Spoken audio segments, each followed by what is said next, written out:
Nesse vídeo de hoje eu quero que a gente pare e pense um pouco sobre as reações que a gente viu ontem relacionadas à divulgação feita pelo Bolsonaro de que ele estaria com o coronavírus. Porque as cenas ontem foram pavorosas. De fato, as cenas ontem foram inacreditáveis. Você teve Bolsonaro, por exemplo, durante a coletiva com a imprensa, na qual ele revela que tem coronavírus. Você tem no final da entrevista ele se afastando. Ele estava com a máscara, ele se afasta, retira a máscara para mostrar para os jornalistas que ele não estava tão mal assim. E mais tarde você tem a cena do Bolsonaro tomando cloroquina para mostrar como ele está se tratando. Ou seja, você tem mais um ato inconsequente, um ato irresponsável, possivelmente atos criminosos do Bolsonaro, que é alguém que a gente sabe, né? A gente tem visto aqui durante todo esse período, todo o governo do Bolsonaro, toda a pandemia, o modo como ele tem um total desprezo à vida.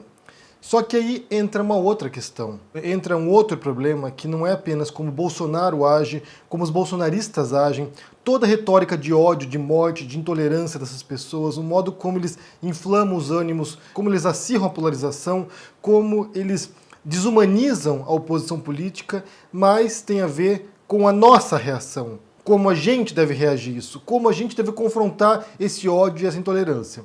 Como a gente faz isso? E é uma questão que perpassa também boa parte dos vídeos aqui e também de reflexões de outras pessoas. Como lidar com essa cultura da morte e da destruição. E daí, ontem, 2 artigos foram publicados na Folha de São Paulo. Um deles foi publicado pelo Hélio Schwartzman, que é editor da Folha de São Paulo, e o artigo tem a manchete "Por que torço para que Bolsonaro morra?". E esse artigo, obviamente, chocou muita gente, entrou no Trending Topics do Twitter, e ele começa o seguinte: Jair Bolsonaro está com Covid-19. Torço para que o quadro se agrave e ele morra. Nada pessoal. E, como resposta a isso, teve um outro artigo, dessa vez escrito pelo Thiago Amparo, que é um advogado e professor de políticas de diversidade da FGV, e ele responde, né? Torcer para que Bolsonaro morra é nos igualar a ele. Em vez disso, o presidente deveria responder legal e politicamente pela morte de 65 mil pessoas até agora, né? Porque ainda tem chão pela frente até o fim da pandemia. Então, o que se deu ontem foi um caso particular e raro, na verdade, bastante incomum, de nós termos diante de nós um problema filosófico puro, que é a ética, né? O que é ética? Qual tipo de comportamento é moral em sociedade? Como a gente deve se comportar diante de questões cruciais e que nos dizem respeito intimamente? O que é moral? Como a gente procede em sociedade? Então, para começar aqui a pensarmos sobre isso, eu quero propor um cenário para vocês. Vamos supor que você seja um policial. E daí você prende um suspeito de terrorismo. E você sabe que na sua cidade, com milhões de habitantes, esse suspeito de terrorismo, ele pôs uma bomba e que vai explodir em 1 hora. Agora a pergunta: você acha que seria moralmente aceito torturar esse suspeito de terrorismo para extrair informação dele de onde está essa bomba? Ele não quer contar, ele não vai contar. Você acha que é moralmente aceito torturar essa pessoa para poder poupar a vida de milhões de pessoas ou milhares de pessoas que podem ser vítimas dessa bomba? Legalmente não é aceito. Torturar alguém não é legalmente aceito e também não é aceito pela Declaração Universal dos Direitos do Homem. Mas é moralmente aceito isso? Me diga no comentário o que você pensa sobre a situação. Suspeito de terrorismo e a bomba. É moralmente legítimo torturar essa pessoa? E me explique por quê. Pare agora o vídeo e pense e escreva aqui. Você policial, torturaria esse homem para salvar outras pessoas? Por quê? Bem, agora vamos prosseguir, né? Porque na verdade o que a gente tem aqui são 2 grandes visões. Existem várias visões, na verdade, de ética, né? Essas são as 2 principais visões que a gente tem hoje. Por um lado, você tem a visão proposta pelo Hélio Schwartzman. Inclusive ele menciona nominalmente essa vertente filosófica, que é o consequencialismo. A principal corrente dentro dessa vertente é o utilitarismo, que a gente já mencionou aqui, que passa pelo Jeremy Bentham e pelo John Stuart Mill. E o que diz o consequencialismo? O que defende essa posição? O que defende o utilitarismo, por exemplo? Que o que importa não é exatamente o seu ato, aquilo que você faz, mas as consequências do seu ato para o bem coletivo. para o maior número de pessoas possível.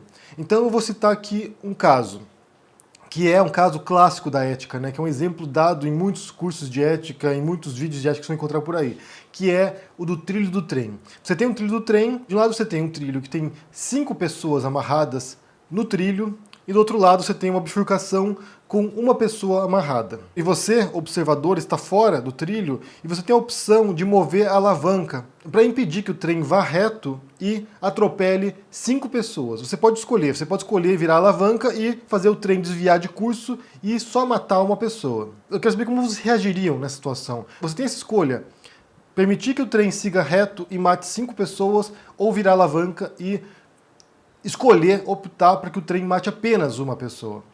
O que você escolheria? Imagino que todos nós, praticamente, aqui, pensando nesse cenário, possivelmente pensaria em desviar, mexer a alavanca e desviar o trem.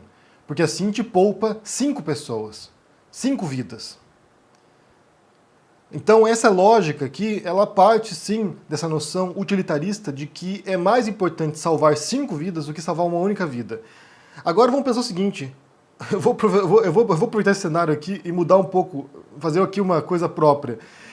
Imagine que nesse trilho de trem você tenha 5 pessoas, mas são 5 estupradores. E no outro lado você tem uma única pessoa que é um cidadão de bem, vamos botar entre aspas aqui, né? Uma pessoa que não cometeu nenhum crime. E aí, você viraria a alavanca ou não?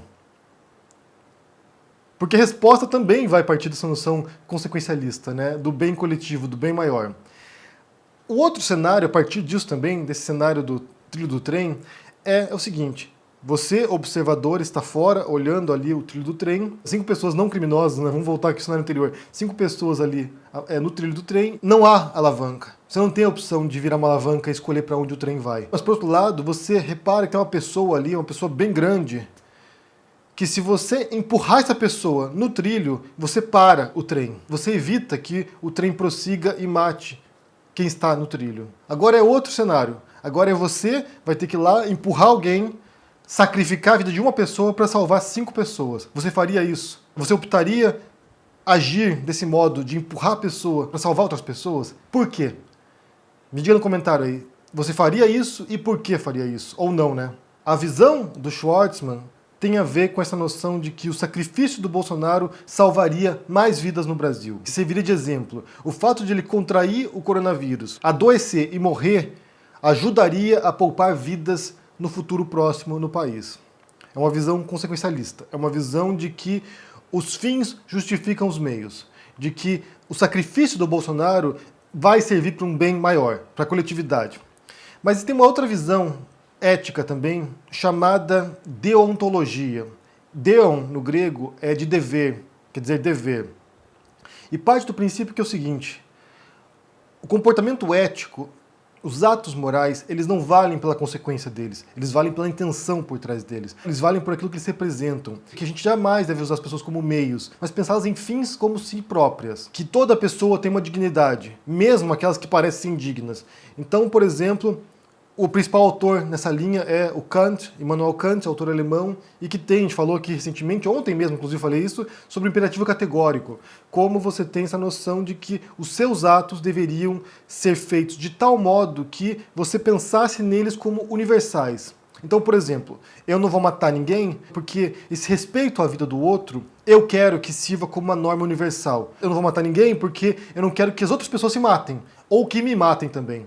Eu não vou roubar ninguém porque eu quero que esse meu ato de não roubar sirva para todas as demais pessoas, para que as outras pessoas não se roubem mutuamente e também não me roubem.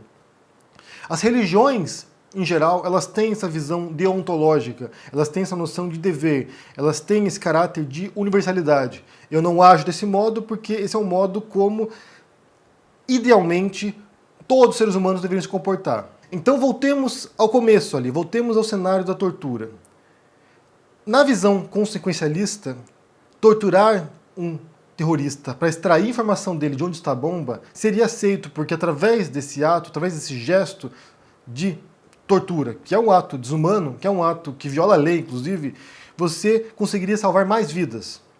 O fim justifica o meio. Um ato brutal justificaria a consequência. Por outro lado, na visão deontológica, na visão do dever, a gente não deve fazer isso. Porque eu não quero que as pessoas sejam torturadas. Porque eu não quero que outras pessoas se torturem. Porque eu não quero ser torturado por ninguém. Então eu não vou cometer esse ato, porque não fazer isso, a intenção por trás disso, determina aquilo que eu penso para o mundo, para a sociedade. É como eu quero que as demais pessoas também se comportem. A questão de desejar a morte do Bolsonaro passa por esse dilema, é justamente esse dilema. Eu não quero que as pessoas desejem minha morte. Eu não quero que desejem a morte das pessoas que eu ame. E justamente por isso é totalmente condenável para mim, e aqui eu falo para mim, que se deseja a morte dos outros. Na visão apresentada pelo Schwartzman, talvez faça sentido, porque o Bolsonaro é uma força de morte, pulsão de morte. Como a gente fala aqui, o título do meu livro é esse, Minha especialidade é matar, e é uma frase do Bolsonaro, é alguém que trabalha com esse recurso da morte. Por outro lado, a gente não precisa ser igual a eles. E aqui tem o artigo do Thiago Amparo. Ao desejar a morte do Bolsonaro, a gente se iguala a essa pulsão da morte. A gente está utilizando a mesma energia que eles liberam, a gente está usando o mesmo ódio que eles propagam para tentar destruí-los. E aqui é o problema dessa visão, porque a gente sabe na história como funciona. Então vamos supor o seguinte, você tem o poder de matar as pessoas, você tem o poder de desejar a morte delas e elas morrerem. O que eu tenho defendido aqui há muito tempo é que o Bolsonaro não é o problema. O Bolsonaro é um sintoma de um problema muito maior. Ele é um elemento, ele é uma engrenagem no meio de uma máquina enorme. Então derrubar o Bolsonaro vai resolver parte do problema. Porque esse ódio que ele liberou, ele está entranhado em muita gente. Então, por exemplo, você vai lá e deseja a morte ou mata o Bolsonaro. Isso vai parar os problemas? Não vai parar. Porque ele é uma engrenagem. Para isso, você tem que também acabar com outros ministros, porque vai assumir o Mourão depois. E o Mourão também não vai ser tão diferente assim do Bolsonaro em muitos aspectos, pelo menos, suponho. Então você vai ter que desejar a morte também, ou pôr um fim no Mourão, pôr um fim no Paulo Guedes, pôr um fim no Ernesto Araújo, pôr um fim na Damares, pôr um fim em um monte de pessoas que compõem esse governo agora de destruição. E isso não basta, porque 10 bolsonaristas não estão apenas no governo Bolsonaro, estão fora do governo Bolsonaro. Você vai ter que matar ativistas bolsonaristas, vai ter que acabar com a Sarah Winter, vai ter que acabar com o Alan dos Santos, vai ter que acabar com um monte de gente. E não para por aí também. Você vai ter que pôr fim também em pessoas que atuaram no governo Bolsonaro e que influenciaram também nesse momento. Sérgio Moro, Osmar Terra. Você vai ter que pôr fim em jornalistas bolsonaristas como Augusto Nunes. Vai ter que pôr fim em outras pessoas que também compuseram esse governo. Bem, o Bebiano já não está mais entre nós, mas Alexandre Frota, Joyce Hasselman. E mais do que isso, na verdade, porque se hoje o governo Bolsonaro consegue ainda se manter de pé, é porque tem apoio do Centrão. Então a gente vai ter que pôr um fim também em muitos deputados e senadores que compõem essa base bolsonarista agora, porque eles são parte do problema também. Mais do que isso, vai ter que pôr um fim no Rodrigo Maia, porque pela inação dele não avança o processo de impeachment. A gente vai ter que pôr fim na Janaína Pascoal, a gente vai ter que pôr fim na Vera Magalhães, na Miriam Leitão, que também atuaram para poder compor esse imaginário, de acordo com os críticos do governo. Vai ter que pôr fim em um monte de jornalistas que equipararam PT e Bolsonaro. Vai ter que pôr fim em um monte de isentões que resolveram não opinar e não optar por um caminho menos destrutivo. Vai ter que pôr fim no Fernando Henrique Cardoso, vai ter que pôr fim em um monte de gente. Isso não para. Vai ter que pôr fim em mim também. Porque para muita gente, o fato de não compactuar com o discurso de ódio me põe junto com isentões. Vai ter que pôr fim em outras pessoas e isso não acaba nunca, gente. E a gente olha historicamente isso. A gente olha historicamente. A gente vai citar o caso do nazismo aqui, que é o caso mais óbvio, né? A gente pode retraçar isso. Eles criaram os seus inimigos, eles tinham os seus alvos, e foram lá perseguindo judeus, que segundo o Hitler eram os donos do capital financeiro, eram os verdadeiros vilões da crise alemã, eram ratos, foi lá, eliminou judeus, eliminou comunistas, eliminou homossexuais, eliminou pessoas com deficiência, eliminou ciganos, eliminou oposição dentro do próprio partido também. E isso não para, isso não para. Por essa visão consequencialista, se você parte dessa lógica de que é preciso sacrificar o mal para que a maior parte das pessoas usufruam do bem, ou do prazer, né? Você começa matando seus inimigos, depois você começa a matar os aliados dos seus inimigos, porque eles estão vivos ainda e vão se vingar de você, depois você começa a eliminar outras pessoas que são seus adversários, e depois você está eliminando seus amigos também.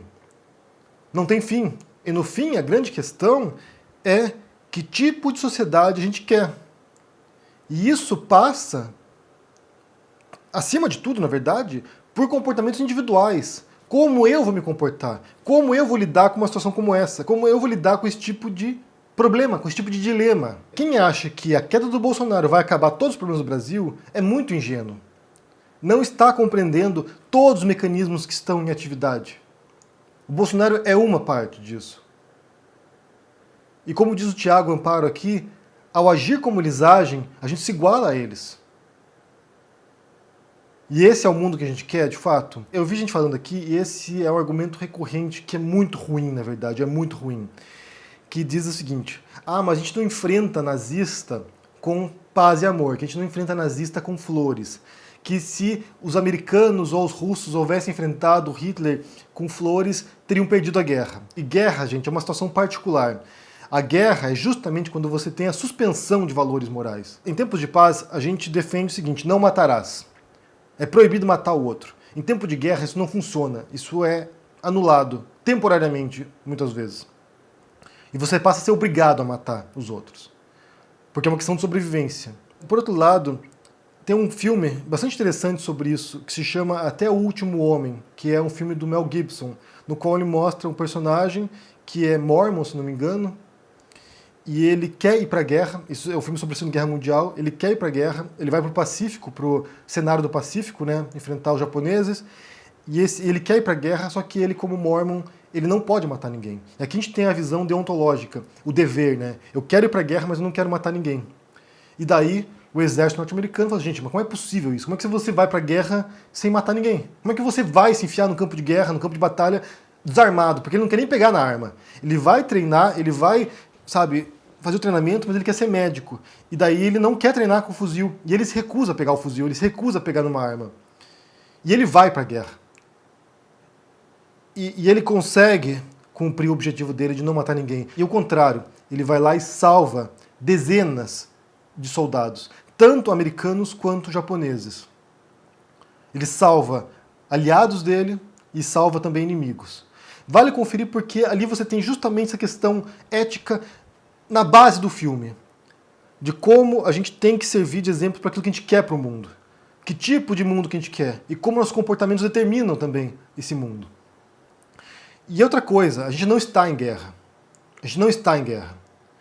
Você comparar um cenário como o nazismo, de um país que invadiu Polônia, anexou a Áustria, invadiu França, invadiu Bélgica, invadiu Holanda, invadiu países nórdicos, tentou invadir a União Soviética, de um país que bombardeou o Reino Unido, de um país que invadiu o país do norte da África, tentar comparar um cenário de guerra, que é totalmente atípico, com o cenário no Brasil hoje com o Bolsonaro, é um desrespeito por quem já vivenciou uma guerra. Comparar o cenário de violência urbana no Brasil à guerra é um desrespeito a quem já passou por uma guerra. E essa é a falta de dimensão que o brasileiro tem, né? Porque, como é um país que jamais se envolveu numa guerra nos moldes europeus, por exemplo, que devastou cidades inteiras, que você teve cidades no qual sobrou um tijolo sobre tijolo, como o Brasil nunca passou por isso, eles não têm esse referencial. Então eles acham que pode comparar, por exemplo, violência urbana, pode comparar criminalidade, pode comparar homicídios com, sabe, um Estado invadindo o outro, com tanques de guerra, com caças, com bombardeiros, arrasando cidades inteiras. Podem comparar o Brasil hoje com um cenário como a gente viu na Síria, por exemplo, guerra civil na Síria, na qual você teve milhões de refugiados, centenas de milhares de mortos. É uma falta de respeito esse tipo de comparação. Porque embora seja um contexto problemático, embora você tenha um governante totalmente sádico no poder, ainda não é um cenário de guerra. E espero que nem se torne, porque aí vocês vão descobrir o que é o horror. Porque aí sim vocês vão compreender os limites do comportamento moral, do que você deve fazer. O brasileiro não sabe o que é guerra. Felizmente. E agradeçam por isso. Então é um desrespeito fazer esse tipo de comparação. Comparar Bolsonaro com a Segunda Guerra Mundial, por exemplo, é um desrespeito a milhões de mortos no cenário europeu e pelo resto do mundo. É perder totalmente a noção da proporção. É claro que numa guerra você não vai enfrentar um inimigo, um Estado armado com flores, é óbvio isso, mas é um caso excepcional. Não é o caso do Brasil hoje. E, como diz o Tiago Amparo aqui, a gente tem que torcer para que as instituições funcionem e que esse Bolsonaro seja condenado e punido criminalmente posteriormente. Porque por mais problemáticas que sejam, ainda existem instituições e ainda existe um sistema funcionando. Quando não houver isso, aí é outra situação, é outra questão, é outro problema. Bem, eu quero saber o que vocês pensam sobre essa questão aqui dessas escolhas éticas, na verdade, né? Dessas escolhas morais. Nós queremos, de fato, nos tornar como os bolsonaristas? A gente quer isso? É o caminho que a gente quer seguir? É esse o rumo que você quer? E onde para isso? Porque começa com o Bolsonaro e depois. Quem mais tem que botar nesse pacote aqui? Quem mais a gente tem que mandar pro Gulag depois? Quem mais a gente vai ter que eliminar? Até onde vai esse limite? Eu sei que eu seria inserido nesse limite aqui, porque eu já tenho print aqui de gente querendo me mandar pro Gulag. Então, assim, até onde vai esse limite? O Bolsonaro não é o problema, ele é um aspecto do problema, ele é uma parte do problema. Me diga o que vocês pensam aí no comentário, deixe o joinha, assine o canal, confira o meu livro que trata justamente dessa questão, desse discurso do ódio do Bolsonaro, que é minha especialidade de matar, e a gente se vê por aí. Abraço e até mais. Tchau.